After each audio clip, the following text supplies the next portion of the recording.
ഇല്ലല്ലോ. എന്താടാ സാറേ, ഒന്നുകിൽ എനിക്ക് എൻ്റെ പഴയ ഡ്രോൺ കിട്ടണം, ഇല്ലേ പുതിയ വാങ്ങിച്ചു തരണം. നാളെ വൈകുന്നേരം വരെ ഞാൻ നോക്കും.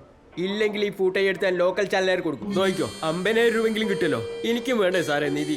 മനുമോനെ, അത് മാത്രം ചെയ്യരുത്. ചെയ്യും. എന്റെ 3 മാസത്തെ സാലറി കൂട്ടിയ പോലും ഈ ഡ്രോൺ വാങ്ങാനുള്ള പൈസ തികയില്ല. തേങ്ങ. പോലീസ് ഇൻസ്പെക്ടർ ആണെന്നേ ഉള്ളൂ. ഹൗസിംഗ് ലോൺ, കാറിന്റെ അടവ്, പിടുത്തം എല്ലാം കഴിഞ്ഞ് വളരെ തുച്ഛമായ തുക കൊണ്ട് ജീവിക്കുന്ന സാധാരണക്കാരായ മനുഷ്യരാണ് ഞങ്ങൾ. ഇത്രയും കാലത്തെ സർവീസിനിടയിൽ ഇന്നേ വരെ ഒരു രൂപ പോലും കൈക്കൂലി വാങ്ങിയിട്ടില്ല. എനിക്ക് 1.5 ലക്ഷം രൂപ എന്ന് പറഞ്ഞാൽ ഭീമമായ തുകയാണ് മനുമോനെ. ഞാൻ എവിടെ പോയി ഇത്രയധികം പൈസ ഉണ്ടാക്കാനാ? കമ്മീഷണർ ഇൻസ്പെക്ടർ ബലറാമൊക്കെ കണ്ടപ്പോൾ ഞാൻ വിചാരിച്ച് പോലീസുകാരൊക്കെ വലിയ സംഭവമാണ്. ഒരു കുന്തമല്ല.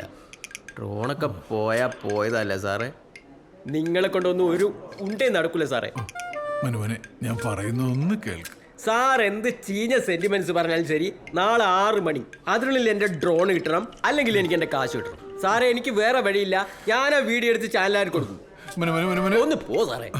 അയാളുടെ പൊത്തൻ